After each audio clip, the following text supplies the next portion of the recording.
Can we do it?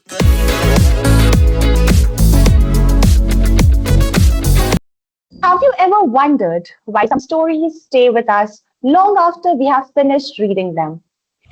Is it because of words, the characters, or because somewhere within those pages we find a reflection of ourselves? Stories have the remarkable power to connect strangers, preserve memories, challenge perspectives, and even heal hearts.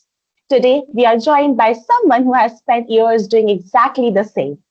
She has been a columnist for over 15 years. Her articles have appeared across newspapers, magazines. Her short stories has been published internationally, and her flash fiction has been nominated for the prestigious Best of the Net Anthology 3 years in a row.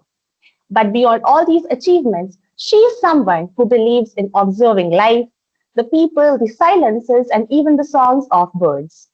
It is my absolute pleasure to welcome the wonderful Sudha Subramanian to the Daily Discourse podcast. Welcome to the show, Sudhaji. It is an honor to have you with us today. Thank you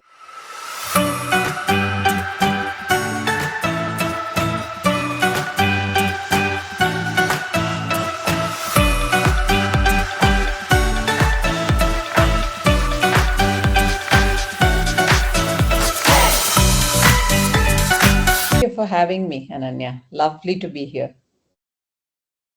So, before we begin talking about writing, I'd love to ask something a little different. Imagine that one day every article, every story, every achievement that you've created simply disappears. What is the one sentence you would still want the world to remember you by? Okay, so if everything that I've ever written disappears, I always believe there was this, I always believe in the fact that it is not about what we say, it's not about the story, it's about how we make other people feel. So it doesn't matter if everything disappears. I'm sure people will remember how I made them feel either by my presence or by my stories. So I'm okay. Yeah. That is such a beautiful answer. So, Sudhaji, you have worn many hats throughout your career, be it of a columnist, fiction writer, storyteller. But if I ask you to remove all those labels, then who is Sudha Subramanian? Sudha Subramanian is a simple human being just going about doing usual stuff. Uh, yeah, if everything disappears or if all the labels are stripped, I'm still human. I'm still going about my job and I'm still doing all the things that all of us are going. I'm just very happy to be alive. That's all there is. I absolutely love this perspective, and it reminds us that titles may describe what we do, but they really define who we truly are. Yeah. So, Sudhaji, you have spent over 15 years writing columns, observing people, society, and everyday life. Looking back, what has changed the most, according to you? People, their emotions, or simply the way they communicate? I think a bit of everything. It's not one thing because social media has changed the way we will look at the world, and mostly our responses to many things has changed. That's what it is. The emotions remains the same, the people are the same, but our responses to many things around us has changed. These days we want things very quickly. We are very impatient. We don't want to listen to other people. We always want to do the talking. So in that sense, I think our responses to all the other things has changed. Everything else has remained the same. That's what I think. So that's such a beautiful and thoughtful observation of yours. The world changes so gradually that we often don't notice it until someone quietly, who has been quietly watching it for years, help us see it. So I've always believed that great writers don't see the world; they notice what everyone else misses. Hmm. What kind of moments make you pause and think this could be a story someday? Hmm.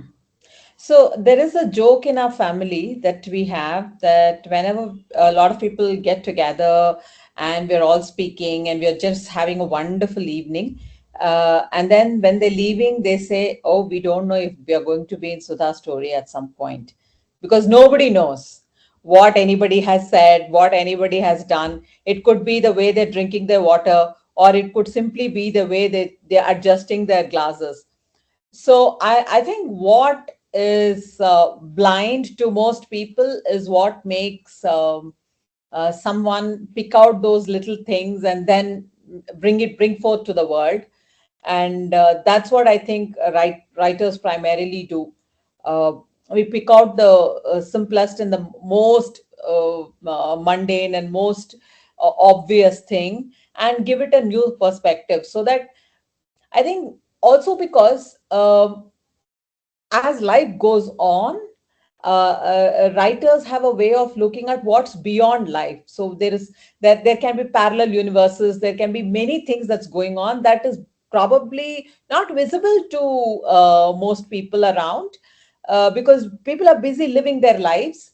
And it becomes in some sort of a way, it becomes a storyteller's duty to show that part of the world to people. So I think that's what storytellers do. So not about what is right in front of you, but what is probably right there, but not, it goes unnoticed. I think that's what we do. Yeah. Yeah, that's beautiful. It reminds us that inspiration isn't hidden somewhere extraordinary. It's Yeah. what it's watching quietly in ordinary movements, if only you are willing to notice them. Yes. So that's truly inspiring to know. So finally, for everyone watching who has a story inside them but keeps waiting for the perfect moment, what would you like to say them? Okay, so if it's true, right? Most of us have some story or the other. We have it within us, but we spend our lifetime just waiting for that big aha moment to tell the world about our story. But what we have to know is life is not made of big moments. Life is in the small moments. So grab every opportunity. Don't wait for the big moment. It's the small things that counts. So just go ahead and tell your story whenever you want.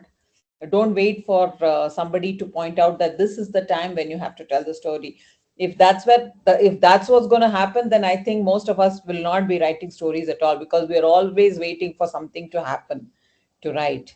So yeah, just go ahead and tell your story. Don't wait for the big moment. Yeah, that's truly inspiring. Every great author once stared at a blank page with uncertainty. Your journey reminds us that courage shouldn't come before we begin. It grows because we begin. So now it's time for the most fun and interesting part of the show, that is the rapid fire round. Okay. So as you know by the name that you'll have to answer just whatever comes to your mind first. I'll be putting forth some questions with some Okay. options. Okay. So are you excited? Yes, looking forward. Chalo, Okay. shoot. Yeah, let's go. So my first question, tea or coffee? Tea. I know, a classic choice. So, mountains or oceans? That's a toughie, actually. I would say oceans. Oh, beautiful. Sunrise or midnight? Midnight. Oh, that's Yeah. strange. I thought writers would love sunrise. No, we like sunrise, but then you know what? In the middle of the night, when you go where in the darkest corner of the earth, you can actually see the Milky Way, and that's something that you will not forget. So, and Yeah, I have seen it. That is why I like midnight. And yeah. most of us write in the middle of the night. So, yeah. So that sounds very interesting. So, notebook or laptop? Laptop, man. Yeah, every writer has their favorite. So, fiction or non-fiction? That's tough because I like both fiction and non-fiction. So I don't think I can choose. And I write both. So Yeah, hard one. If I have to choose, then I'll probably pick fiction, but I prefer both. I had a feeling you would say that. So, Okay. bird watching or people watching?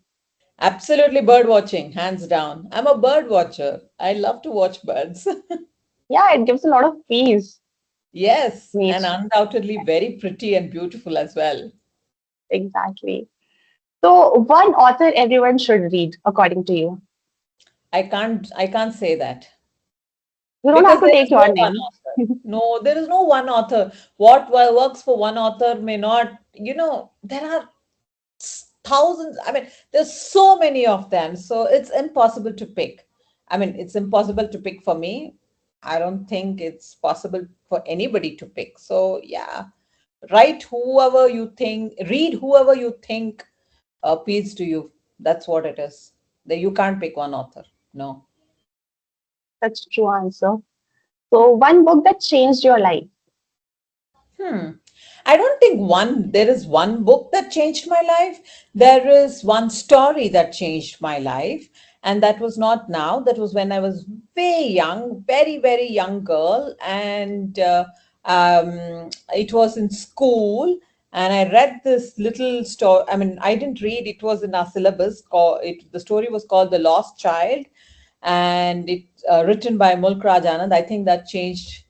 Um, I mean, I wouldn't say my life, but that opened a door for me to say, and it showed that I could tell a story. So I think that's when it was one of those defining moments. I'd say when I knew that it was not such a bad thing to be a storyteller. So yeah, I think I would pick that story. Uh, that is so beautiful to know. One word that defines writing, according to you. That defines writing. Yes. Sensitivity. Oh, very deep. Yeah. Very deep. Yeah. So that was a very fun round with you today. So, Sudha today's conversation has been so much more than a discussion about writing. We have explored observation, creativity, and the quiet beauty hidden in everyday life. Thank you for taking us through your journey with such honesty, warmth, and wisdom. It has been an absolute privilege to host you. And to everyone watching, if today's conversation resonated with you, let us know your biggest takeaway in the comments. Don't forget to like, share, and subscribe to the Daily Discourse podcast, where every episode is a journey into ideas, experiences, and the stories that shape our lives. Until next time, stay curious, keep asking meaningful questions, and never stop discovering the extraordinary in the ordinary. I'm Unanya, and this is the Daily Discourse podcast. Thank you for watching.